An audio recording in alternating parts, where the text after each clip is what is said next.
Millions of adults carry a wound they can't see, a strange kind of silence that follows them everywhere. Not the silence of peace, it's the silence of something missing, something you can't name, something that aches without explanation. You feel it when you're surrounded by people, but somehow still alone, when you succeed and feel nothing, when you fail and feel everything. That silence, it's not emptiness, it's an echo of a childhood you never fully lived. Here's what most people don't understand. Your childhood didn't end when you turned 18.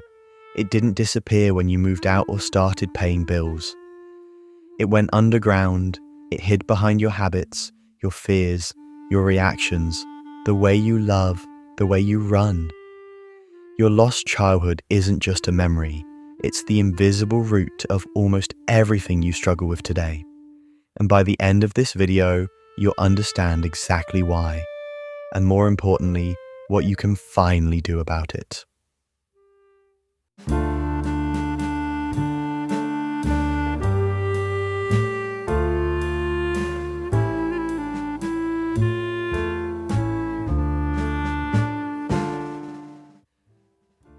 Most people believe childhood is something you grow out of, like baby teeth, like training wheels, something you leave behind. But that's the biggest lie we tell ourselves. The truth is far more unsettling. Your childhood doesn't disappear, it doesn't fade, it relocates, it moves into your nervous system, your attachment patterns, your deepest fears. That anxiety you can't explain, that's childhood, that emptiness after every achievement. Childhood, that desperate need for approval that never seems satisfied. Childhood again. You're not broken, you're not dramatic, you're not making it up, you're simply carrying something that was never meant to be carried alone, something that happened before you had words for it. So let me show you exactly how this works. Decades of research in attachment theory confirm what you're about to hear. We're going to trace the path from childhood wound to adult struggle. You'll see how your early environment rewired your brain, how patterns that once protected you became prisons. Then we'll explore how to break free, not by erasing the past, but by understanding it deeply enough to stop repeating it. This changes everything. When you were little, you didn't just learn language or how to tie your shoes. You learned something far more profound. You learned who you needed to become to feel safe. You learned about the different kinds of love available. You learned how much of yourself could exist without being rejected. And depending on what your world looked like, you either learned that your feelings were welcome, or that they were too much, that your needs mattered, or that they were a burden. When you learned the latter, something in you began to quietly disappear. Maybe you became the responsible one, the kid who took care of everyone else, the one praised for being so mature, so grown up, so easy. Maybe you became the quiet one, the one who learned that staying invisible was safer than being misunderstood. Maybe you became the entertainer, the one who kept people laughing because it was easier than watching them argue, easier than sitting in the tension you couldn't control. Whoever you became, it wasn't random, it was survival. It was your way of saying, if I can't be loved as I am, then I'll become what I need to be. But here's what no one told you. The cost of that adaptation was your authenticity. You learned to hide parts of yourself so deeply that even you forgot they were there. And as you grew up, those hidden pieces didn't die. They just waited, like unopened letters addressed to the person you used to be. But this is just the beginning of the pattern. This is why so many adults feel chronically anxious, lonely, disconnected, even when their lives seem fine on the outside. Because the human mind doesn't measure fulfillment by success or security. It measures it by wholeness, by how aligned your present self is with the child who once dreamed without fear. When you lose touch with that child, you don't just lose innocence. You lose the capacity for wonder. You lose the ability to play, to rest, to forgive yourself. You start living entirely for performance, working harder, achieving more, constantly proving you're enough. But the ache never leaves, because what you're trying to earn now is the love you didn't receive back then. If this is hitting close to home, type the number 1 in the comments. Just 1. Let me know you're here. Let me know you're feeling this. This isn't just philosophy. Decades of research in developmental psychology and attachment theory confirm it. The emotional environment you grow up in literally shapes your nervous system. If you were raised in a space where affection was inconsistent, where emotions were ignored or punished, your brain wired itself to anticipate rejection, to numb pain before it arrives. Psychologists call this adaptation. It helps you survive childhood, but it quietly damages adulthood. Because the patterns that kept you safe as a child, avoidance, perfectionism, overthinking, people-pleasing, they become prisons when you're grown. You learn to suppress emotions, and suddenly you can't feel joy. You learn to overachieve, and suddenly rest feels like guilt. You learn to self-sacrifice, and suddenly every relationship feels like depletion. The same walls that once protected you now keep you from love, from creativity, from peace. But here's what most people don't realize. Your lost childhood doesn't just mean bad memories. It means emotional interruptions, moments where your development froze, moments where you didn't get to express something important, and so it remained suspended inside you, unprocessed. And when emotions stay unprocessed, they don't fade, they recycle. They reappear in your triggers, in your fears, in the way you react to small things that feel bigger than they should. That's why a small rejection hurts so much. It's not just today's rejection, it's every time you felt unwanted as a child, multiplied, resurfaced.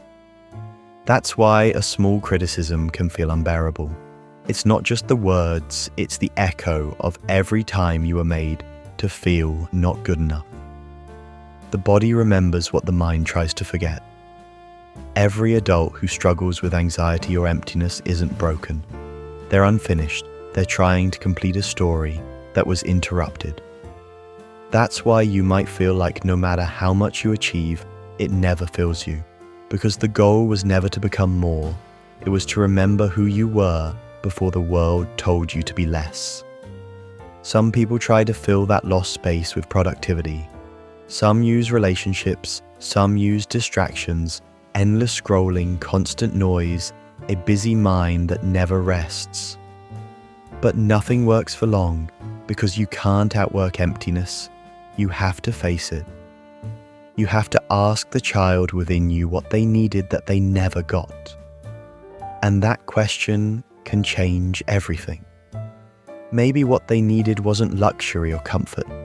Maybe they needed to be seen, to be listened to be allowed to cry without being told to stop, to be loved without conditions, to be taught that it's okay to make mistakes and still be worthy of love. And until you give yourself those things now, the child in you will keep searching for them in others. You see this pattern everywhere, for those who fear abandonment but push others away first, in the ones who crave affection but act distant, in those who seek success but feel empty even after achieving it. Because the lost childhood doesn't vanish when you grow up. It simply wears adult clothes. It learns to look functional while quietly aching for something it can't name. Think about your own patterns for a moment. If you recognize yourself in what I'm describing, type the word patterns in the comments. Let's acknowledge this together. Maybe you felt it, that moment when you realize your reactions don't make sense for your age, when a small disappointment breaks you, when someone's silence feels unbearable, when peace feels foreign. That's not immaturity. That's unhealed memory. That's your inner child still waiting for closure. You don't have to believe in any mystical concept for this to make sense. Neuroscience supports it. When a child experiences emotional neglect or chronic stress, their brain's threat system becomes overly sensitive. It stays alert, expecting danger, scanning for loss. And when that child grows up, the body continues to respond as if danger is still around, even when life is safe. That's why healing often feels confusing. because you're not fighting the present, you're soothing the past. But here's the paradox. The more you try to outrun your lost childhood, the louder it follows. The more you suppress it, the more it shapes you unconsciously. And the only way out is through. To stop avoiding the silence and instead listen to what it's been trying to tell you all along. And here's where everything starts to shift. It's not too late to reconnect. The child within you isn't gone. They're just buried under layers of responsibility, expectation, self-judgment. Every time you laugh freely, rest without guilt, forgive yourself, they come closer to the surface. Every time you choose gentleness over shame, you give that child a voice again. You can start small. You can write a letter to the person you once were. You can look at old photos and not judge the face looking back. You can allow yourself to feel sad without labeling it as weakness. Because every act of self-compassion is an invitation for that child to come home. Healing isn't about rewriting your past. It's about reclaiming your right to feel. It's realizing that the love you kept waiting for, the validation, the care, the safety can be given by you now. That's not selfishness. That's maturity in its truest form. The moment your adult self becomes the parent you always needed to be. There's a concept in psychology called reparenting. It means learning to give yourself the care you never received. It doesn't mean blaming your parents or rewriting history. It means recognizing that you have the power now to offer what was missing then. When you practice reparenting, you begin to talk to yourself differently. Instead of saying what's wrong with me, you start saying, of course I feel this way. That makes sense. Instead of demanding perfection, you offer patience. Instead of numbing your emotions, you learn to listen to them, like you would listen to a scared child who just needs to be held. That's how real healing begins, not with judgment, but with permission. Permission to rest, permission to feel, permission to exist without earning it. And slowly that permission becomes peace. It's strange how, in adulthood, we forget that safety is something we can create. You can build it in the way you speak to yourself, in the way you set boundaries, in the way you stop explaining your pain to people who don't want to understand. Safety doesn't always mean comfort. Sometimes it means letting go of what's familiar but harmful. Sometimes it means standing alone until you meet the version of yourself who can stand without fear. Many people confuse healing with fixing, but you are not a project to be completed. You are a garden to be tended. Some seasons are about growth, others about rest. Some days you bloom, some days you shed. That's not regression, that's rhythm. And the more you honor that rhythm, the more you start feeling alive again. Have you ever noticed that children have this effortless curiosity about everything? They don't hide their excitement. They don't apologize for being amazed. They see magic in the simplest things. A cloud, a puddle, a sound. That's what you lose when you lose your childhood. You stop being amazed. Everything becomes routine, logical, measured. But when you reconnect with your inner child, even slightly, life starts to feel textured again. Colors seem brighter, music feels deeper. You start to notice how sunlight falls through the trees. How does your favorite song still make your chest tighten? That's not nostalgia, that's remembrance. It's your soul saying, I remember what it felt like to be whole. There's a quiet power in allowing yourself to play again, not to impress, not to perform, but to simply exist in joy. Play doesn't mean immaturity, it means openness, and the more open you become, the less your suffering defines you. Because suffering feeds on suppression, not on awareness. When you bring light to what's hidden, it loses its grip. In truth, most of your adult challenges aren't new. They're old wounds with new faces. The fear of failure is often rooted in the fear of disappointing someone. The fear of rejection is often associated with the fear of being unloved. The drive to achieve is often the need to prove you're worthy of attention. And once you trace these patterns back to their roots, they stop controlling you. You start responding instead of reacting. You start choosing instead of repeating.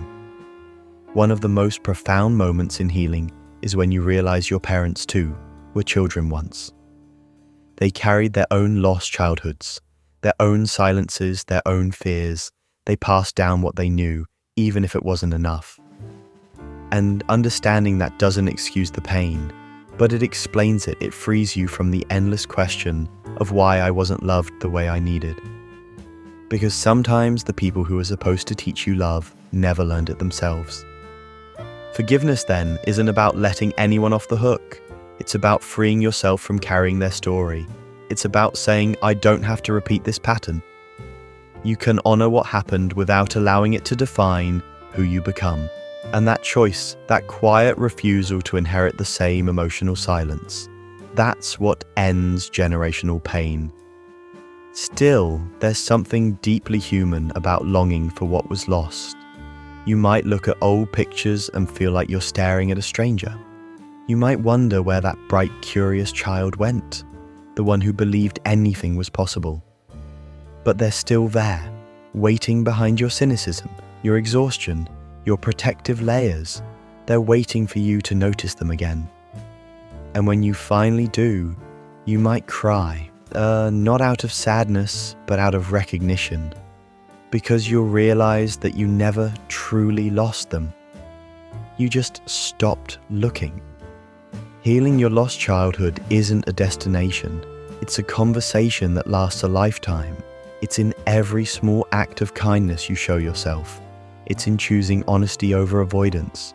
It's in learning to rest without guilt and to love without fear. And over time, the ache that once ruled you becomes a teacher. It begins to guide you instead of haunting you. What happens next is the most important part.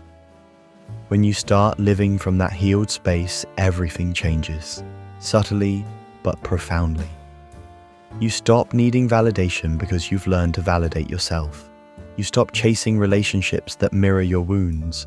You start attracting people who match your peace.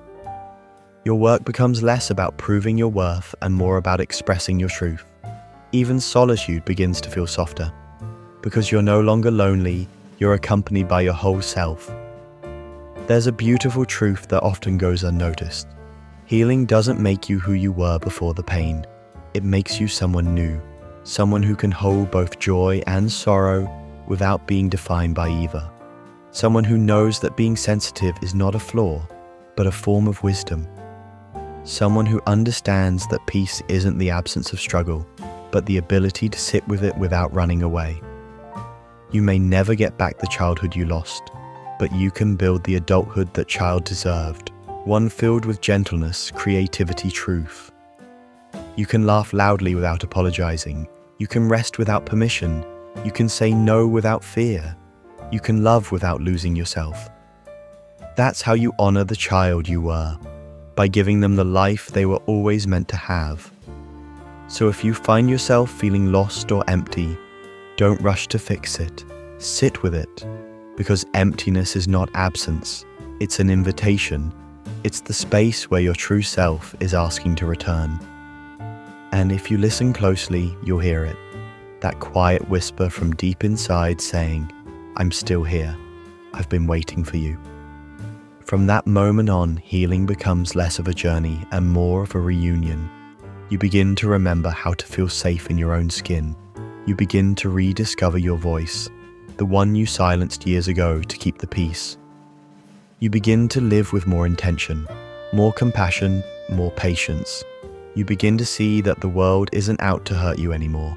It's waiting for you to rejoin it fully.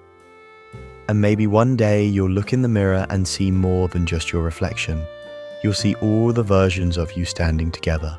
The child who dreamed, the teenager who hid, the adult who endured, all of them are finally at peace. And in that moment you'll realize something beautiful. The life you were searching for wasn't out there. It was always within you, waiting for you to come home. You'll begin to understand that suffering was never the enemy. It was the doorway. It led you back to your truth. It stripped away everything that wasn't love until only love remained. And that's the quiet reward of healing. Not perfection, not eternal happiness, but understanding.